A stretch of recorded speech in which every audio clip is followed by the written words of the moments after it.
Today, we're going to talk about the Philippines versus Macau, China. You know, you can't find a more different couple countries than the Philippines and Macau. But today, we're going to examine both countries and check out what's the best country to retire, to work, to experience. Let's go ahead and talk about it. The Philippines versus Macau, China. Just returned from Macau, China just recently, just hours ago. And there's a massive difference between the two countries. And today we're going to talk about it. Basically, the cost of living is one of the big differences between Macau and the Philippines. Macau is a much more expensive place to live. It's more expensive than the Philippines. But if you look at it, all the countries are more expensive than the Philippines, except for maybe Vietnam. That might be one of the cheaper places. But next to the Philippines, most Asian countries are more expensive than the Philippines. Even though Macau is more expensive than the Philippines, it's really not that much more expensive. And if you're a traveler, you can kind of decide how much you want to spend. You can go ahead and spend $300 or $500 for a meal, or you can spend a lower price meal like McDonald's, or you can stop by a local market. They sell different kinds of foods. You can pick those up for the budget traveler who doesn't really want to overspend on his vacation. You can have a fabulous meal buying food at the supermarket. When I was in Macau, I ate out, of course, but those of you that know me know that I like to travel on more of a budget. I don't like spending a lot of money on food, although it's important to eat. But the food's not the most important thing, is the activities and what you do, in my opinion. So I found this local market near my hotel. I stopped by to see exactly what they had. And this one market, they had like tuna fish sandwiches. I like tuna fish a lot. So I tried it. It was delicious. It was only like $3, which is only 150 pesos in the Philippine money. And I was like, oh, this is good. And so I went ahead and bought a little cheesecake, a really nice cheesecake. They had like cherry and blueberry, and it was only like $1.50 or 125 pesos or something like that. And I said, oh, I like that one. So I tried that, and that was delicious. And they had Coke in the can and Sprite, and I drank a lot of the orange juice. It was really cheap. And the Coke was only like 20 pesos for a can of Coke or Sprite. And that's very cheap. So if you want to economize when you go on these vacations, you can go ahead and find a local market, a supermarket, and you can buy some different foods already made. And they had all kinds of sushi and all kinds of different kinds of foods already made. So it just depends if you like to spend lots of money on vacation or you like to go sort of like budget. Because to me, like I say, food doesn't really matter as much. It's the experience that I have. It's going to different places. It's doing these things. And eating does not have the highest priority, although it's important to eat. So I went ahead and found that supermarket, and I had a fabulous meals. And they had lots of different things at the market, and it was great. So I was able to economize and have a wonderful vacation at a lower price. I must admit that the language was a little bit of an obstacle.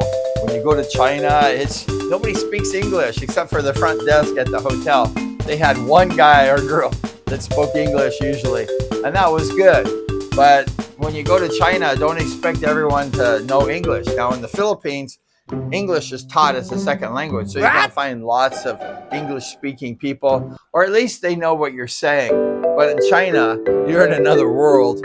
And when I took the bus one time, I just got totally lost because I asked the bus driver something like what stop to go, and he goes, don't ask me, I don't know English. So I'm like, okay, I'll just listen for the intercom because they tell you what bus stop it. So I was traveling to Old Town to see some historical sites. And when I was listening to the bus, it was speaking in Chinese and there was no English.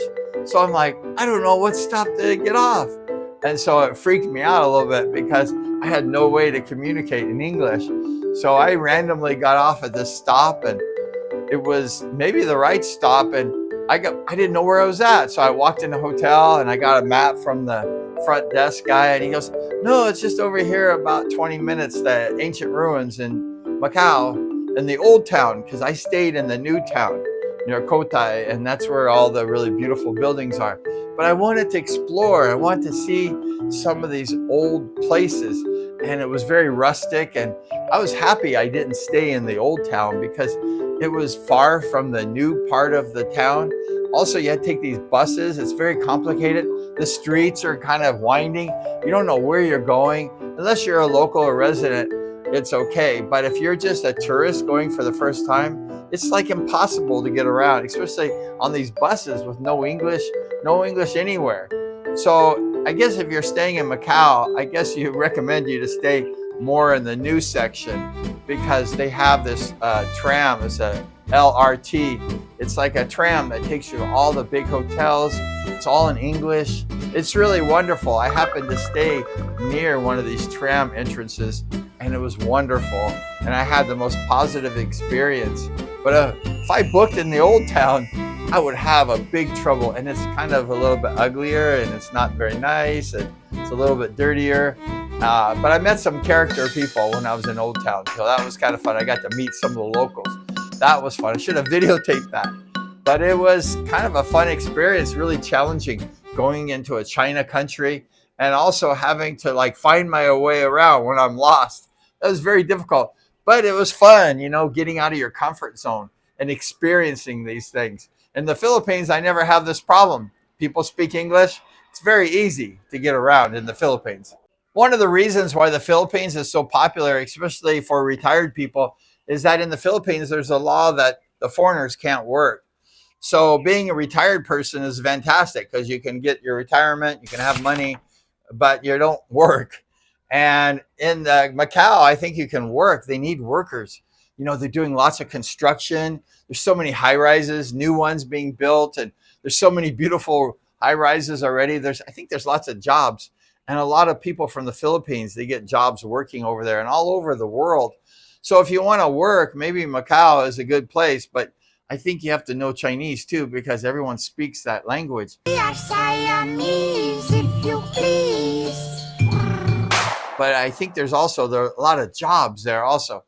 But the Philippines, you really can't work. So if you're coming to the Philippines, just trying to get a job and stuff like that, it's probably not advisable. It's advisable to have a source of income when you come to the Philippines.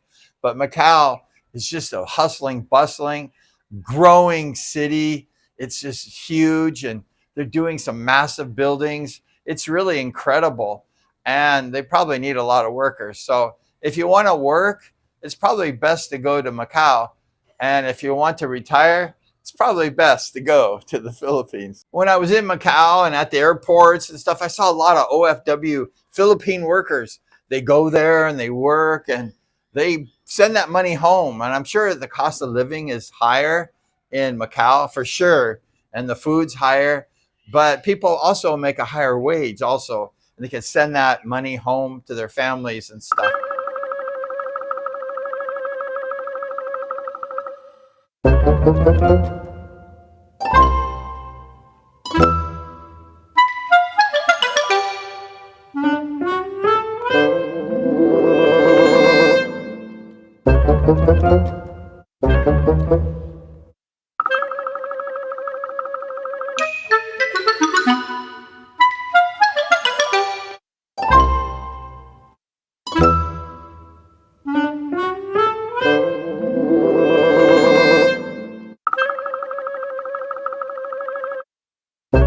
Thank you.